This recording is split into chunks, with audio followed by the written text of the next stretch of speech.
Hello, everyone. Good morning. Welcome to the second day exploration of quantum gravity. Today, we will start with Damiano Anselmi, who will tell us about unveiling quantum gravity and beyond via purely virtual particles.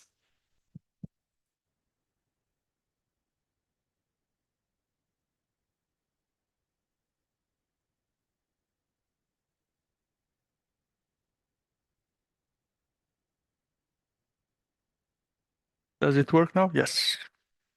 Okay, thank you. So in this talk, I will talk about this concept of purely virtual particles and their applications. These are particles that are always of the mass shell. Okay.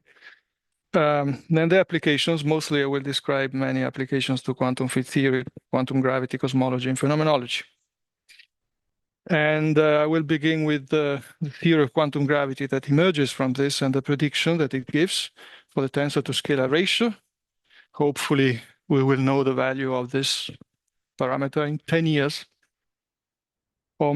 So, and then I will extend the concept to off-shell physics,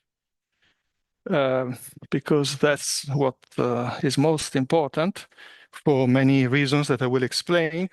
So it's important to have a framework that allows us to study quantum field theory perturbatively with all the means we normally and tools we normally use, even if you want to restrain yourself to a finite time interval and a compact volume, not just a torus, as no one normally does, but any manifold with a boundary, without a boundary, etc., etc. And I will show you some phenomenological implications in the presence of purely virtual particles at finite time and on a compact volume, like potentially observable new type of uncertainty around the so-called peaks of these non-resonance, because these are not resonances.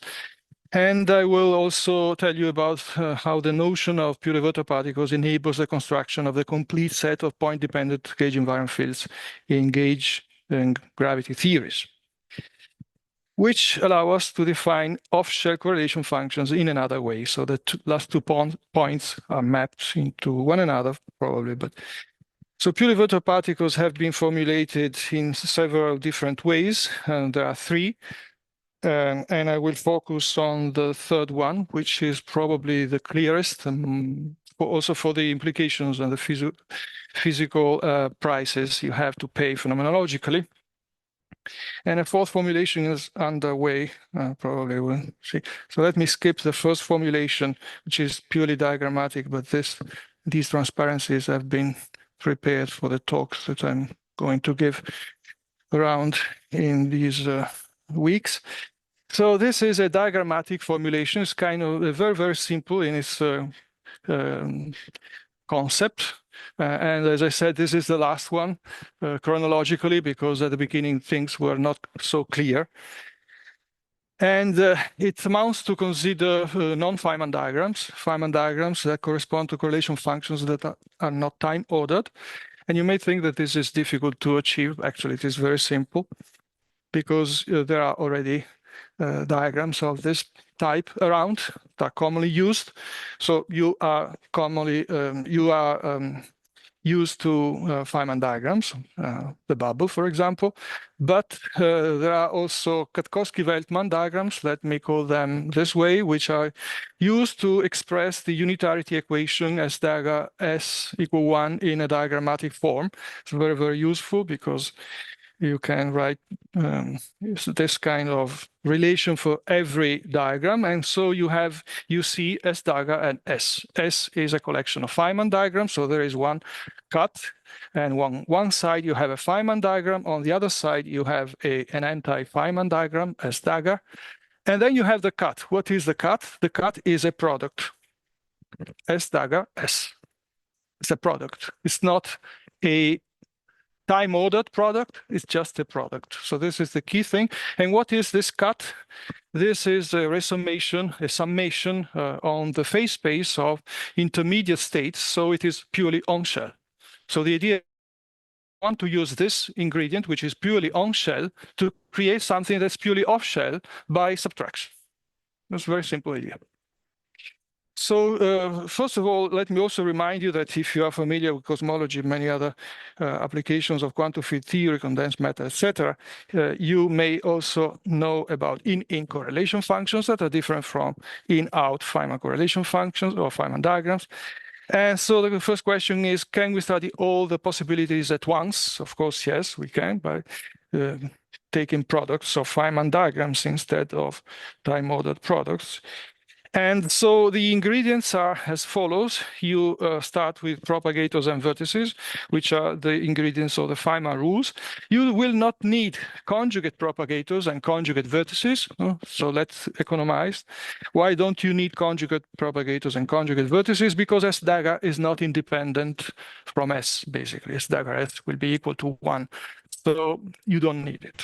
This is a shortcut to...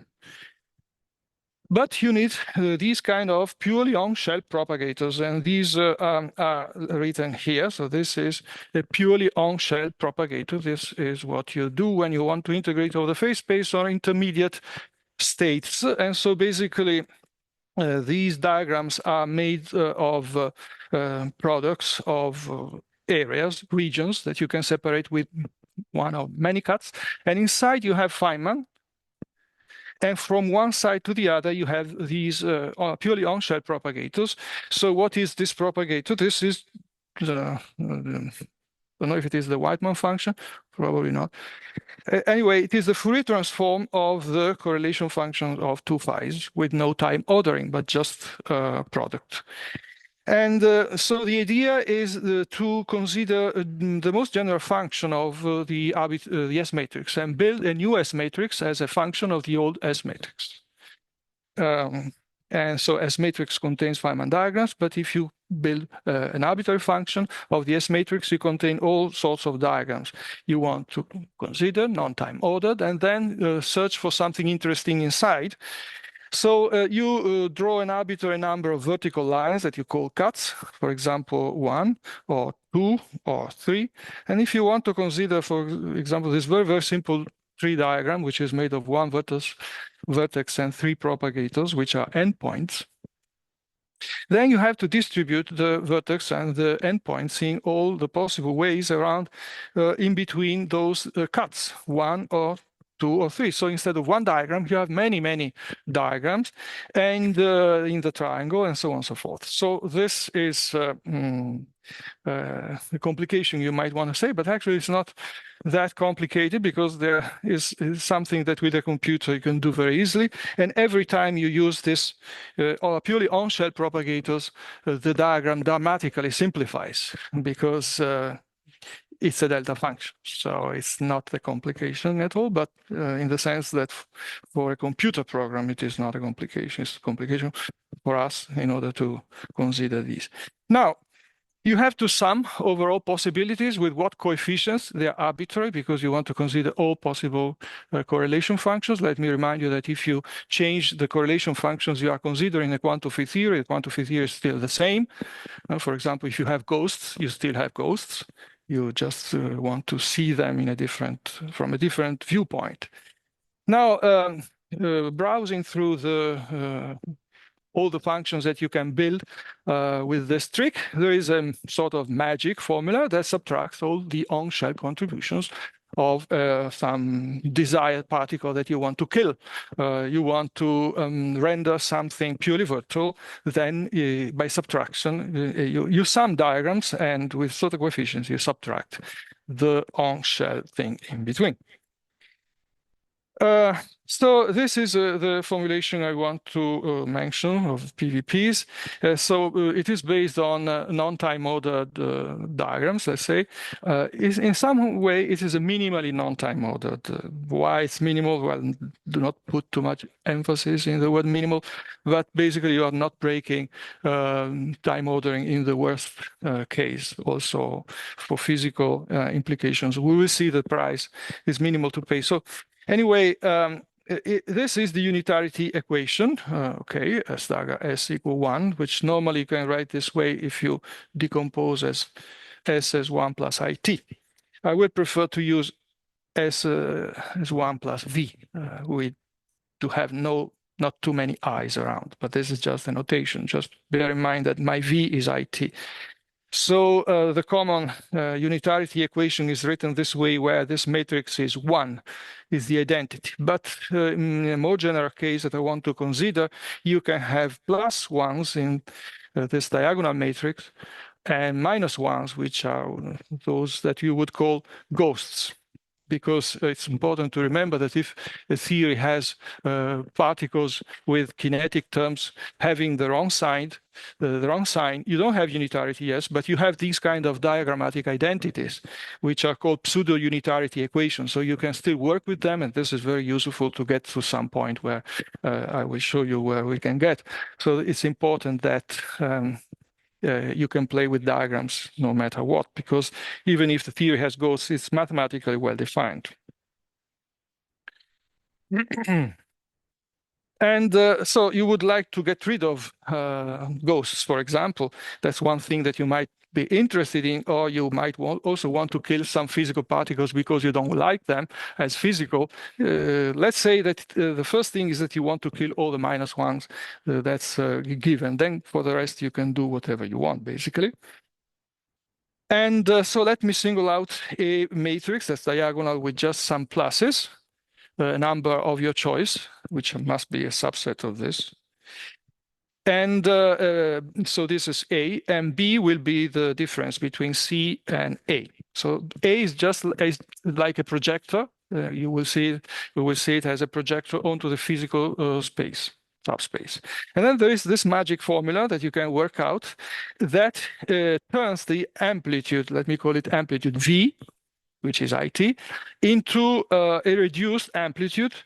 And that is, you see, you can interpret it as an expansion. For example, this is a geometric series, and then there is expand the square roots. This is 1 plus something. So you can see this as an expansion, but basically it is a function of the S matrix, of the original X matrix. It's an expansion. Every time you have a product of two matrices, you have a product, and not a time-ordered product. And you have to use those cuts and those diagrams. And the good thing is that this reduced amplitude satisfies the same identity, but instead of having C here, you have the projector. And this is how you twist things in order to get rid of ghosts. Now, if you want, if you pay attention here, there is an arbitrary matrix that I have inserted here. So the most general solution contains an arbitrary anti-Hermitian matrix. This is kind of natural. There's nothing you can do about it. And actually, the simplest solution, omega equals 0, is not the nicest one. Actually, it has undesirable properties. For example, if you want to reduce these diagrams into non-time order diagrams, you would like to preserve some properties. The reduction of a product should be the product of the reduced diagrams. This is not obvious at all. And for the most general solution, it doesn't hold. But if you determine this omega iteratively in order to have these properties, then you get to the definition of pure virtual particles given in the other two formulations that I didn't mention. Because this is clearer, I think, and also it is clearer in the price you have to pay, because non-time ordering will tell you that at some point you will not have the possibility of ordering time as we normally do. I wouldn't want to call it violation of causality for reasons that I will tell you later or in the discussions today. But certainly you will have a problem in ordering events of physics according to past, present, and future. And this is the reason why you are because you are violating time order. So basically, A is a projector. You can see it as a projector. And once you have this identity, you sandwich every quantity, the S matrix, the V, in between the projector. And then the reduced S matrix satisfies S dagger S equal the projector, of course, 1. So basically, I stress again, if a theory has ghosts, it has ghosts. Unless you change the theory, you have ghosts. It's not that by changing the correlation functions you want to change or the diagrams, you are getting rid of them. You get rid of them only if at some point you state that you slice out a portion of the theory, which is this. And that is what you do in gauge theories with the gauge fixing, and I will make the comparison with that. So basically, the theory ghosts is usually used to get to this point. And but from this point onwards, you are making it's like using a guillotine. You are slicing out a portion, and there is no way back. Now, for example, I will tell you that there is no Hamiltonian for the theory, and everything is diagrammatic. Is done with you could say path integral, but you know how difficult it is to interpret path integral beyond a bookkeeping for diagrams. So this is the formulation, and even if there are other equivalent formulations that I told you that highlight different properties, there are no formulations with canonical quantizations or Hamiltonian, for reasons that I will explain. So let me give you a few examples to make things very clear and transparent here. So for example, if you take the simplest diagrams, you can consider the process at CERN, for example, where you have a mediator like the Z boson or photon, tree-level, you would have just a propagator, which you can decompose into principal value, Cauchy principal value, and the on-shell part. And what this subtraction does is just to take away the on-shell part.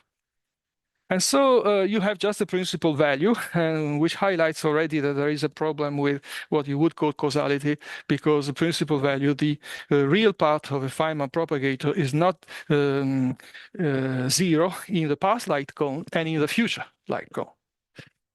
Okay, so this function here, if there is a mass, so if you Fourier transform it in X space, it will decrease like a Yukawa in space directions, but it will oscillate very strongly in time directions towards the future and towards the past. So there is a mediation for large masses of events that occur in short intervals of time, and that's why you have the illusion that you have ordering of time or causality for low energies, let's say. I want to point out that even if the propagator gets into this, you cannot use this as a propagator in sine diagrams. The recipe to treat diagrams is the one I told you. Using this as a propagator was studied already. Bolini and Rocca, they called it Wheeler particles. Kind of interesting. They have negative norms, but this is an attempt they made, which I highlight because it highlights the interest that there was already for searching for something purely virtual. And even if they didn't I find this valuable. Bolini and Giambiagi, you might remember Bolini and Giambiagi from the dimensional regularization. So these people tried this, and it's not what I'm doing to use this as a propagator, because if you, for example, study the bubble diagram with the recipe I told you, you get certain result, which is here. Yes, you do get certain principal value inside the integrand instead of everything, but it's not the product of the two principal values of the two. It's not that, which is what you would get if you were doing these Wheeler-rounds, let's say, as these people did. So it's important because the Wheeler-rounds do not lead to a unitary theory. Another important point is that if you have these things around, your classical theory is not the theory you start from, because you have to make this projection classically as well. So basically, the classicization, normally you quantize a classical theory, you take the classical theory for granted because that would be the classical limit. This is just an interim thing that you use, a tool, because after the projection, as I told you, there is no way back. There is a new classical theory. And that's the collection of all diagrams. There are 3 diagrams, because now it's a classical thing, where you have the particles belonging to your preferred physical subspace outside, and purely virtual ones, 3-level inside with the propagator. This time it's 3 levels, so this time is the principal value, yes. So this is the true classical Lagrangian. Let me give you an example, very explicit example. This is from a model that Lee and Wick studied, a QED model in '69, where soon after they highlighted their program known as Lee-Wick models. And I will comment on that in the next slide as well. What was their purpose? They wanted to be a finite QED. I don't know why, but they wanted to be a finite QED, to build a finite QED. And they consider QED, so a photon with electron. So an electron. Actually, they had two particles, but I'm simplifying here things. They had the electron and the muon for some reason that I cannot explain here. And then you couple your electron to two particles. One is the photon, or two mediators, two vectors. One is photon, and the other one is a Proca vector with the wrong sign in front. Okay, so G mu nu is the field strength of this B mu. Very simple, because this is like a Pauli-Villard fields, and it's used to improve the behavior and get to a finite theory. By the way, their paper it's a very, very good paper and nice to read. So let me take this classical action and do the exercise that Lee and Wick would do, and the one I would do for these types of particles. You integrate this factor out, which means that this is at the tree level. Let's stop at the tree level for the moment. This is just one diagram that you have. And this leads to a four-fermion interaction, precisely as you have in the standard model. When you go back to the theory weak interactions originally proposed by Fermi. So in between, you have integrated this thing, and this is the propagator, which is the propagator of a Proca field with a plus I epsilon. Then what Lee and Wick want to show is that when you sum the loop corrections, bubble diagram, so on and so forth, this epsilon turns into a finite width and the ghost decays, and that's very important for them. Instead, in my case, you have something like this, purely virtual, Cauchy principal value. That is the main difference. Why is it different? Crucially different. Well, this has a, you see, has a non-Hermitian part, because you are integrating out something that's still there. So yes, Lee and Wick want ghosts to decay, and that's nice. But the ghosts are still there if they decay. Let me go to the first paper of Lee and Wick, where they state their program, and they say, suppose that after interactions are introduced, no stable abnormal particles are left. So they call them abnormal particles. And they say that no stable are left because some width is acquired by them. And then you have a consistent reduced S matrix, which is the S matrix that is restricted to the stable asymptotic states.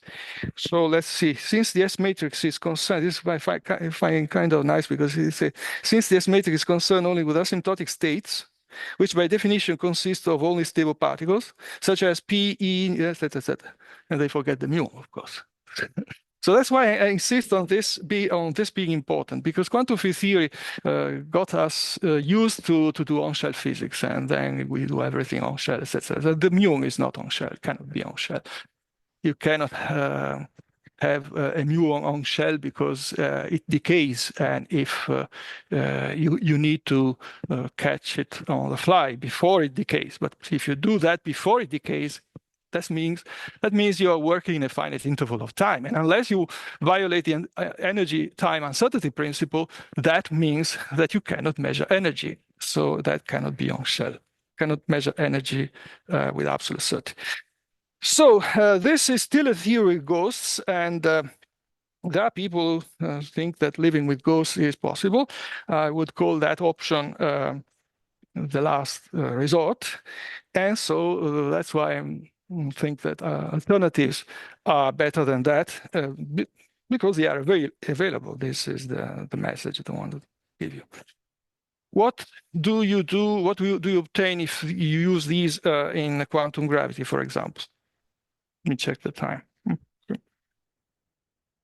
So in the case of quantum gravity, the interim classical action, which will not be the classical action, is this one. Why do I take this one? I could take super renormalizable theories, but there is a strictly renormalizable one, which is given by this Lagrangian.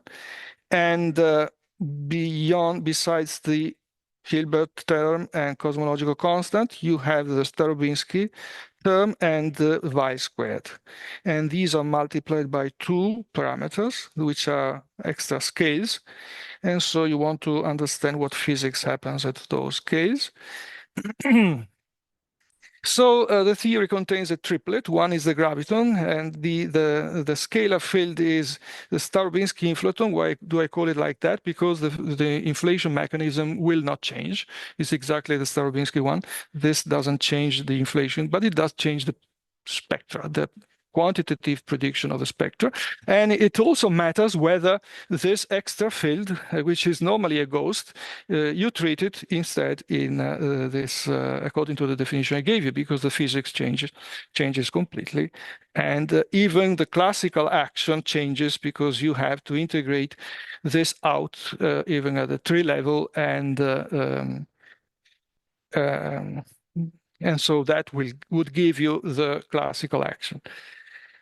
Now, there is an important ingredient that you can find only if you study cosmology. So you study these concepts of purely water particles. Everything I told you was in flat space, because normally you study quantum physics in flat space, Minkowski space, etc. And here you are not in flat space. So there is a consequence that's important, that when you go to flat space, this part, this propagator, which is, as I told you before, in coordinate space, is decreasing like a Yukawa one in some directions and oscillating in the others, like a sine.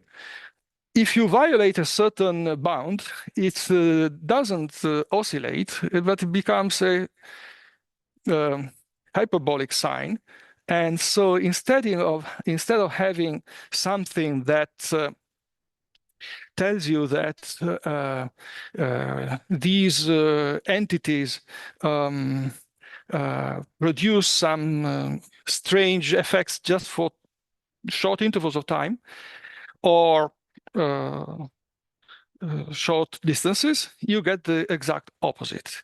And that would lead to probably a sort of scrambled universe in which you cannot form local objects, because what's here will not interact just with what's around here, but with what it will only interact with what is on the other side of the universe instantaneously, something like that.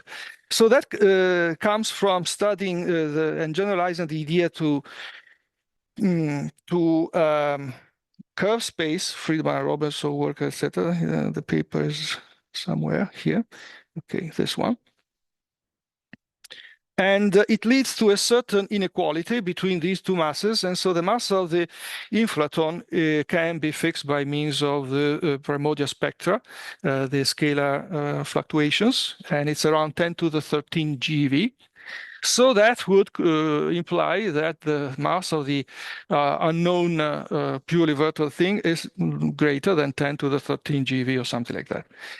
But still, it can be much smaller than the Planck mass. And so once you plug this information in the spectrum, you get a prediction for the tensor to scalar ratio, which is a window, the window you see here, where the upper bound is the Starobinsky prediction. Starobinsky prediction comes from the model where you just have R plus R squared. Normally in cosmology, you don't need the cosmological constant for these calculations. But if you neglect this, you can still make predictions, I insist, because even if it is a non-normalizable theory, you can make predictions as you used to do with the weak theory, Fermi theory of weak interactions, which is a good approximation through the Fermi constant up to corrections that are due to the intermediate bosons. And so what are the corrections here when you complete the theory like that? The corrections are that instead of having R predicted to be equal to the upper bound, which is this number, that's a very, very sharp prediction. It's in between a window because this mass, this extra parameter, does affect the spectrum, but even if it goes from this bound to infinity, it doesn't affect it too much. So the result is less than 1 order of magnitude. Now, Lightbird and other experiments or observations tell us that in 10 years they will get to this. So this is consistent with present data, but present data didn't observe any R. So R is 0 up to a certain value that is the one that has been reached observationally up to now. But they tell us that in 10 years or so, they will get precisely to this range. And it will depend whether the experimental error will be enough or not to discriminate what happens inside the window. But basically, the window is tiny. So I find it kind of very interesting that prediction made by Starobinsky in 1982 is basically confirmed by this. The third formulation, okay, there are other formulations I told you, but I skipped them because I have no time. Now I tell you the prices you have to pay and some applications. So the first price is that at energies larger than the smallest PVP mass, supposing there are many, but at least for gravity you need one, you do not have temporal ordering. You cannot use so instead of saying you violate causality, I say you cannot have temporal ordering. I do not want. I used it in the past to call it violation of causality, but I'm not sure I know what causality means, even in classical physics, and so I do not want to use that. So at high energies, you have this violation of temporal ordering, and this is what does it mean? So if this is the bound for the mass greater than 10 to the 13 GeV, that would mean time intervals smaller than 10 to the minus 36. Something like that, seconds. So around the times that are involved in inflation precisely. And but again, so everything strange will occur at intervals of time that are much, much shorter than what we can measure as time today, which is, I remind you, 10 to the minus 18 seconds. So say 17, 18 seconds, the so-called attosecond, something like that. But there are other surprises, of course. A new potential observable phenomenon is predicted phenomenologically, which I call peak uncertainty, because when you have a particle, you have two key quantities. One is the mass and one is the width. And if these are non-particles, what is the interpretation of the so-called mass? This one, okay. Okay, but what is the interpretation of the so-called width? And it is a certain uncertainty that I will describe in a moment. So let me compare the idea to what you normally do in gauge theories, because there are similarities and there are differences. So to quantize a gauge theory, you also use a modified, in that case, you have a starting classical Lagrangian, that's the good one, but you use an extended classical Lagrangian, which you would never call classical Lagrangian as a class for classical physics, because you understand that the classical Lagrangian, the true one, is a projection of the complete one. But if you want to gauge fix the theory, yes, you would have to, in this case, classically suppress the ghost, but you would also have to resolve the gauge condition, which would lead to a non-local expression. So even in that case, you have a projection, but that's there, in that case, it's easier to have unitarity because that is guaranteed by the gauge symmetry. So basically, when you have a gauge theory, you study all sorts of correlation functions for renormalization, for example, all including those that have Faddeev-Popov ghosts outside.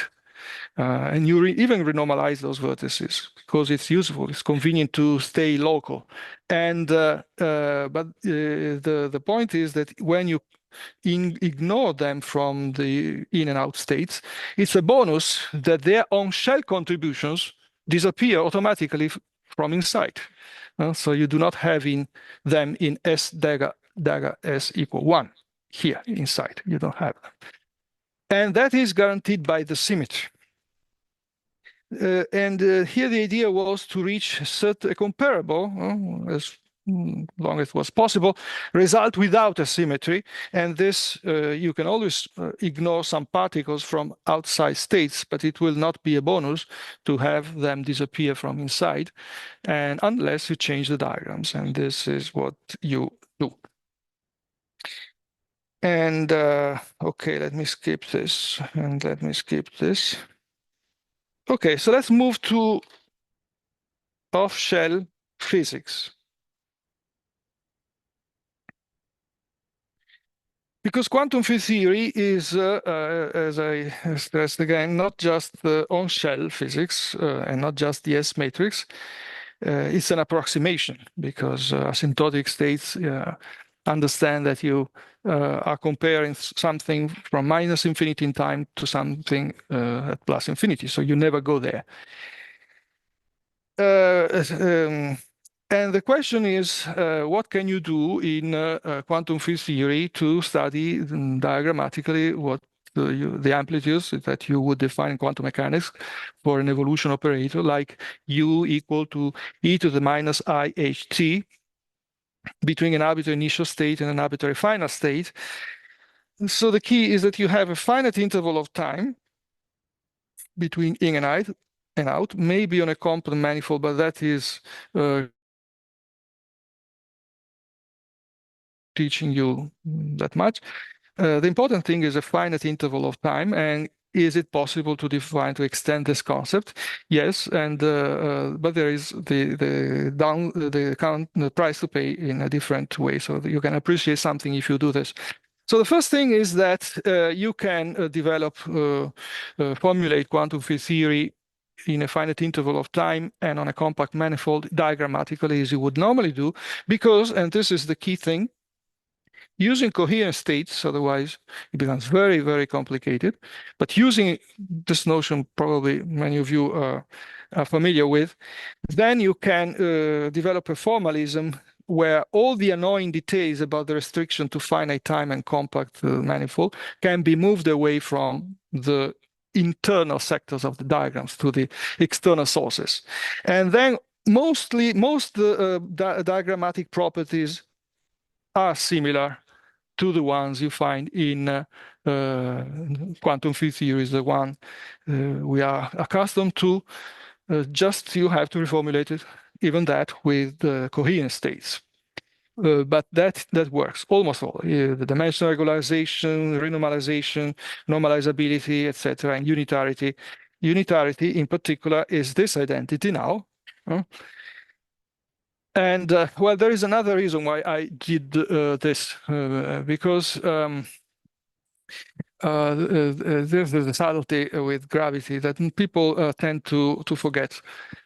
In gravity, you need to have a cosmological constant because of renormalization. In the theory I mentioned, even if you forget to insert the cosmological constant, renormalization will force you to put it back by radiative corrections. And what about unitarity in a universe with a cosmological constant? There is no notion of S matrix unless you are in Minkowski space-time. There is no notion of asymptotic states. So when you say, you could have objected to me, and some people in many talks I gave objected this to me. They said, how can you claim that the theory of quantum gravity you're talking about is unitary when there is a cosmological constant? You cannot even talk about unitarity. But that's because we are biased, and we also think about unitarity as unitarity of the S matrix. But physics is not, quantum physics is not just on shell. And so I wanted to do this precisely because to answer the question of gravity. Is gravity unitary, the one I formulated? Yes. It's not, it might disturb you to talk about unitarity of gravity this way because of the cosmological constant. And strictly speaking, there is no S matrix, not known. Many people tried, and there are very valuable attempts in the literature, but I don't think you cannot even define a vacuum that's canonical or universal when there is a non-flat background. So this is a very serious issue. And but if you do not insist with asymptotics on shellness, whatever, then this is your definition of unitarity, of course. And you can not only do it, you can reformulate quantum field theory, the usual quantum field theory. So you finally can state with confidence that gravity, Einstein gravity, even if it is non-renormalizable, with the cosmological constant, is unitary. It is unitary in this sense. Perturbatively unitary. I'm always talking about perturbative unitarity. So what happens above the Planck scale or where the theory is not perturbative, I don't know. And then when you introduce purely virtual particles this way, I have to skip this because it's technically heavy, not so heavy actually, but it would require a lot of introduction to get to the point, which is in the end simple. What you would not be able to generalize, so this you generalize, but you will not generalize this. So this is a property you normally have for quantum field theory. Why?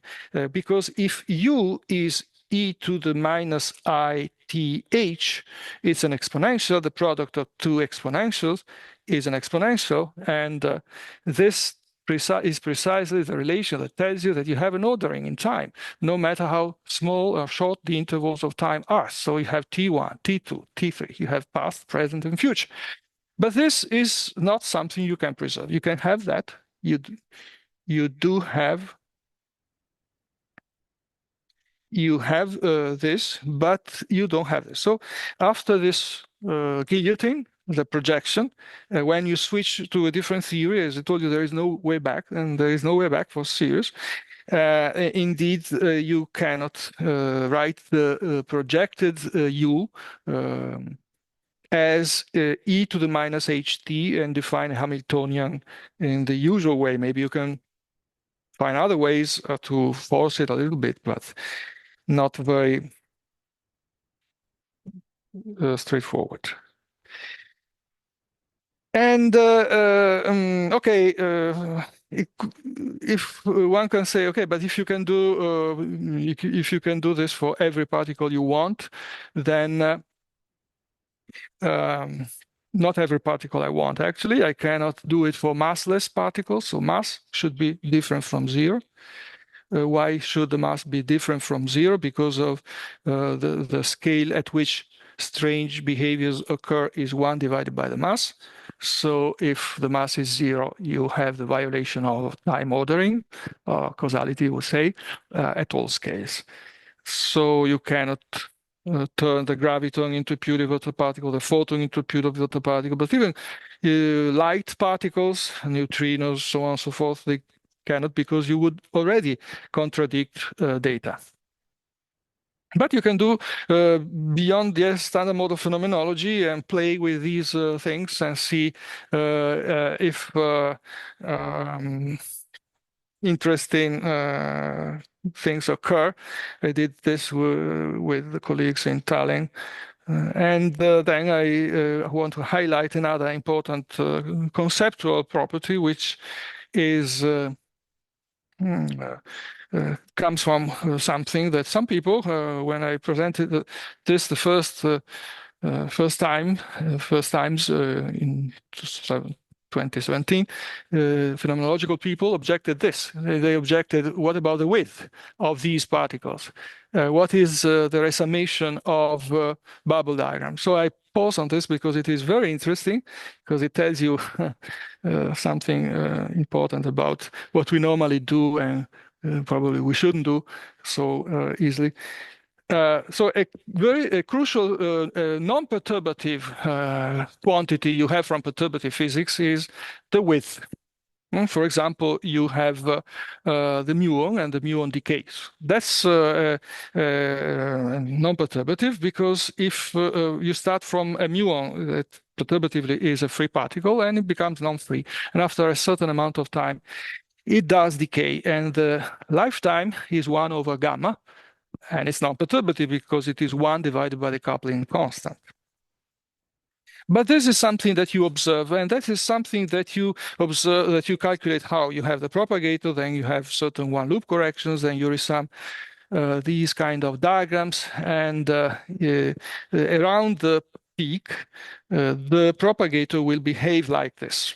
So there will be a redefinition of the residue, a redefinition of the real part, which is the physical mass, but you cannot have a denominator that is real. You will have an imaginary part, and that is the width. So that's very important, because you resum a geometric series. This is a very simple geometric series, and what you do is close your eyes and you resum. When you see a geometric series, you resum it. Period. And that's the reason why many people objected to me that if you do that, in my case, you find something problematic. Why? First of all, I want to remind you that you can resum the geometric series only within a convergence radius. You cannot resum it like that. And it happens that the convergence radius of the geometric series is away from the peak, because the peak is where this vanishes, and so you have 1 over gamma. It's just non-perturbative.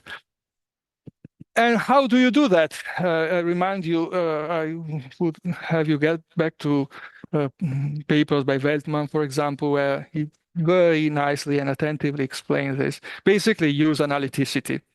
So you make the resummation away from the peak, very far, well, far from the peak, where it is convergent. And then you use analyticity to prolong it, analytically continue to the region of the peak. And it's written there, and it's highlighted. This is an assumption, because it's not an analyticity of diagrams. This is analyticity after the resummation. It's a new assumption. But it works spectacularly. So that's a good assumption, and experimentally it works.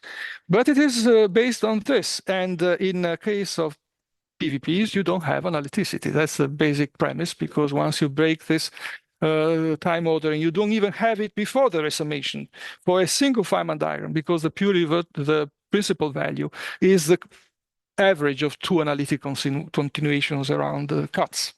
And it's not an analytic function. So that means that close to the peak, in every theory, even standard model, physics becomes non-perturbative. But you have a workaround, which is analyticity from the other regions. And here, however, you don't have that. So I said to myself, okay, but let's go now to finite time quantum field theory, because the muon should be studied at finite time quantum field theory for the reasons I told you, because the muon decays. If I want to observe it, I am within a finite interval of time. And it's not a good approximation to think that there are asymptotic states, and so on and so forth. And so you can study the problem in a finite interval of time. And one curiosity is that you might ask yourself, how does a propagator look like in a finite interval of time? This is the function. It's a beautiful and entire function. This is one particle, particle-antiparticle. So you have a propagator that you divide, partial fraction decomposition tells you that you have a difference between 2 poles. One will be energy minus frequency, and the other one is energy plus frequency. So focus on one and ask yourself, what is the generalization of that to a finite interval of time? And you will find this function. And this function, if you plot it, behaves like a Breit-Wigner function. It's kind of similar, but not quite. Now I show the plot. And it oscillates somewhere. But it's funny, it behaves like a Breit-Wigner function with an intrinsic width, which is, of course, the 1 divided by the interval of time that you are considering. So when you take that in a finite interval of time and resum the corrections, the perturbative corrections due to the self-energies, etc., you will get the usual width and this intrinsic width, which will sum into a total width. And so you can see things that normally you do not see. They are much clearer. You can explain, for example, why you observe the muon. It's kind of black magic if you do it without a finite interval of time in usual S-matrix approaches.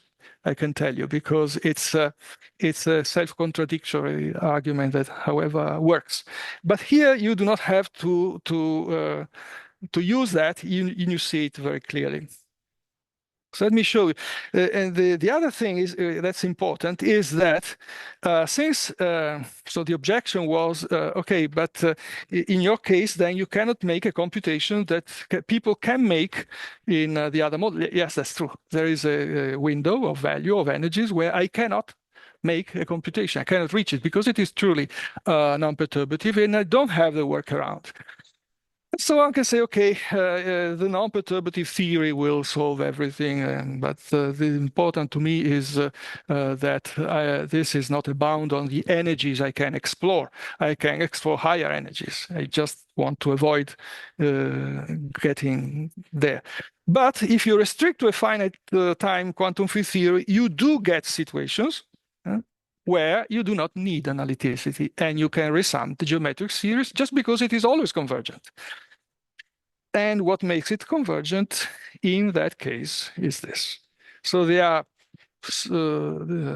they exist, these situations, and then I can compare to you phenomenologically what you would see if you studied these kind of processes experimentally. So a physical particle would give you this kind of thing. So it is reminiscent of the usual Breit-Wigner thing, but it is the height of the peak is reduced, and you have oscillations like this around. And if you do that in the case of purely virtual particles, you will find twin peaks, basically, something like this. Much much shorter, the height is reduced by a lot. This is emphasized because I chose values to emphasize, but basically it would be hard to see it. So you don't see a peak, basically. You see, if you can be very precise experimentally, you can see that there is something. And this is a prediction, basically. This is a prediction because I do not need to make any assumption about the resummation. You just can resum the geometric series because it is convergent. And so the idea is, okay, fine, but what about the situations where you cannot make the computation because it's truly non-perturbative? And one possibility is, of course, that the non-perturbative theory one day will answer this question, but I'm not really fond of non-perturbative physics, so I don't think it will. Probably, I guess that this is just my intuition, so take it like that, that there is a kind of uncertainty in that the non-perturbative theory would confirm. And the possibility that I want to highlight is that when you try and observe this kind of region in energies, you would get a non-reproducible result. So you get one result, somebody else gets another result, and so on and so forth, in exactly the same conditions, initial conditions. Kind of like the uncertainty you have in the uncertainty principle, but it's this kind of uncertainty principle, let's say. So basically, it tells you that you cannot measure the energy there with a precision larger than gamma, okay, divided by 2, but gamma. But this is just an intuition. And the final comment is about using these ideas, 5 minutes, to study off-shell physics in a different way, connecting to the problem of defining a basis of a complete set of observable bases of local, say, point dependent, located, if you want, located observables, for example, like the metric tensor. So one thing that you can do in gauge and gravity theories is to introduce extra fields, pi and zeta. Let me remind you of the original idea, which is by Dirac. If you have QED, you have a field psi for the electron that's not gauge invariant. So the question is, what is the electron? If you use asymptotic states, you get rid of the problem because it's asymptotic. But if you do not want to go asymptotic, because you want to study off-shell physics or scattering that's more realistic or finite time quantum field theory, then you can ask yourself, what is an electron? What should you insert into a correlation function to find the propagator of the electron? What do you call electron? And if you multiply psi by this kind of Dirac cloud, you get something that is gauge invariant. That's true.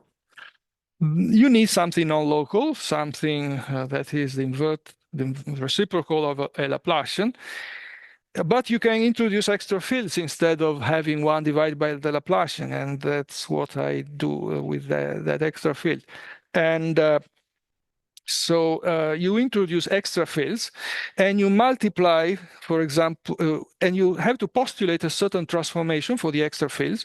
In the case of QED, this is the transformation, very simple, where lambda is the delta A mu, the one of delta A mu equals d mu lambda. And then you can dress the other fields in order to make them gauge invariant. The important thing is that they are gauge invariant, but this is something that can be expanded. Psi can be expanded. Psi minus 1 R G phi psi, this is a composite operator. And you can calculate diagrams perturbatively. And you can do the same for gravity. You can do the same for gravity. You have to introduce for a vector that doesn't transform for like a vector. You have to postulate basically a transformation, ad hoc transformation for these fields. And then you have these gauge invariant fields. And then what do you do with them? Well, first of all, you introduce extra fields, so you should get rid of those. If you have extra fields, you should gauge them and get rid of them. So you're back to zero, basically, because you have to introduce an extra symmetry, gauge symmetry, and do the usual construction to get rid of the extra fields. Now, if you and you end up with a theory that has two symmetries. One is the gauge symmetry and one is the extra symmetry, which is another gauge symmetry, extra gauge symmetry. And then you ask yourself, what are the observables that are invariant under both symmetries? The usual observables. So you get zero, you get nothing. Unless you break one of them and you break the extra symmetry in a very soft way by considering what you would do, what you wanted to do from the beginning. You want to consider correlation functions of shell, there is no on-shellness here, of dressed fields. So you want to consider correlation functions of gauge invariant fields. So what is the catch here? You built gauge invariant fields, okay, but you built those with the introduction of extra fields.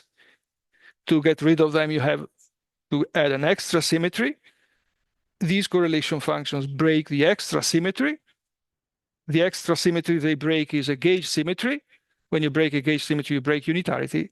And that's why in this case, it would be like putting a D'Alembertian here. A D'Alembertian would need a prescription, and you would get extra poles, and those poles will be ghosts. So there is a danger here. The extra fields propagate inside the correlation functions if these correlation functions. Let me describe this kind of breaking with a new name, induced. I call it induced symmetry breaking, because this is not an anomalous symmetry breaking. It's not an explicit one. The Lagrangian is the same. It's not a spontaneous one. There is no web. I just have a theory, that Lagrangian, that has two gauge invariances, and I consider insertions in correlation functions that break one. It's enough anyway to create the danger. And the proposal is to treat these extra fields as purely virtual. And in this way, you can.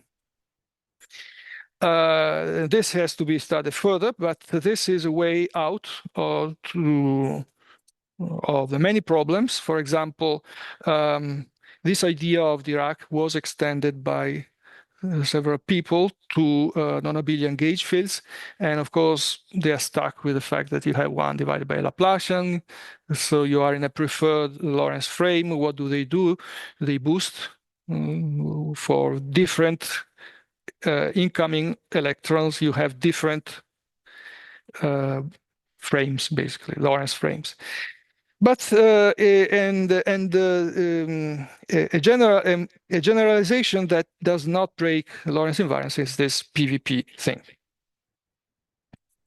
Okay, so let me. Time is up, right? Okay, so I can. Okay, so this was a comment on the past approaches in. So this problem in gravity, where the problem is more relevant, which is problem of explaining why we can observe each other without breaking symmetries. We do break symmetries, actually, because we break diffeomorphisms. And with this kind of trick and using these PVPs, what you achieve is the following thing. You can break a global symmetry, color, and study correlation functions off shell of colored states. You can explain why we are here, because we are in a difference in a specific Lorentz frame. We are breaking Lorentz invariance without breaking the local symmetry, or without breaking unitarity. Normally, when you break the symmetry, you break the global one and the local one. You break the global one without having that breaking impact on the unitarity of the local symmetry inside. So I hope this is clear. Otherwise, we discuss it later. Thank you.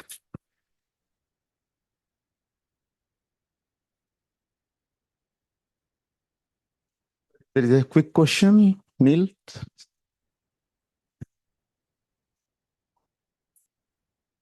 I want to ask about the muon case. That has a finite lifetime, so it really makes sense to talk about the finite time interval. Then you introduce two PVPs. Now, tau is the time interval of your experiment. So between in and out, you have an interval of time. That is tau. And that makes a lot of difference.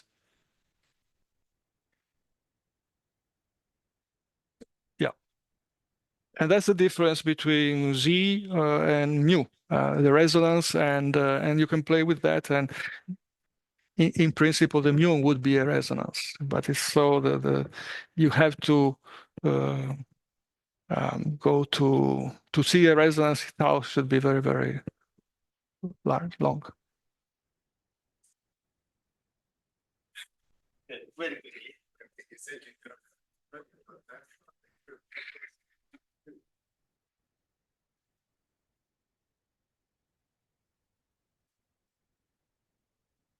No, there is a caveat there. I thought about that. You take a log, but I